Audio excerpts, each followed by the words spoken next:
nhớ rồi đó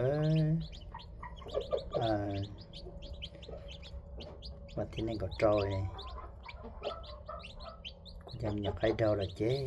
cũng là tôi đọc nó đó cậu tùa giờ đi chơi ở cái cậu tùa ở cái đi à lão tùa ở cái thay tùa đồ thia về tùa đỡ rồi đó cho nên giờ chọc cái sao đỡ đó cho rồi ít thứ bò mò xưa này nên cho là cho nó sao cho bây giờ tao chia nhưng mà cho tôi cho nó cho nên bò chỉ cho phải dù xưa nữa chỉ sẽ nếu họ lo lịch trình là chỉ mà nếu họ thay nữa bé thêm nhiều ra đỡ ít thêm nhiều ra đủ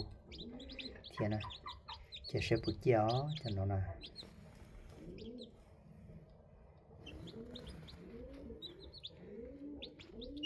trên nó nọ thì giờวันที่นึงก็ชาละนะนี่ก็มัวhọนู้นยืนอยู่ไกลละchoเจียนเอาเสื้ออีเจ้าเก่าตาเจียหนึ่งปองรอเจอีตัวดูหลอกขวดจะได้ติดตัวเทียนแต่มันถ้าเจียนเอาใส่เนี่ยหุ่นรอลงจานชงพึ่งหยอcho nó dùng cái tàu kia của nó sẽ chế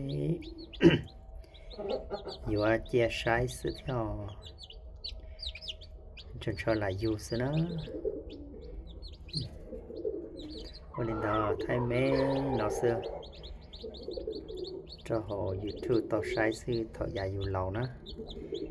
chỉ sẽ bổ ló đâu tụi nó nè lo mà xả đó giờ chỉ lo trên chế là chân trời trẻ chỉ mua sơ lỡ giờ để chia ta mà cũng hay ở rong đó ở nên đó xin chỉ đồ đó trong mình tự ti không gì đó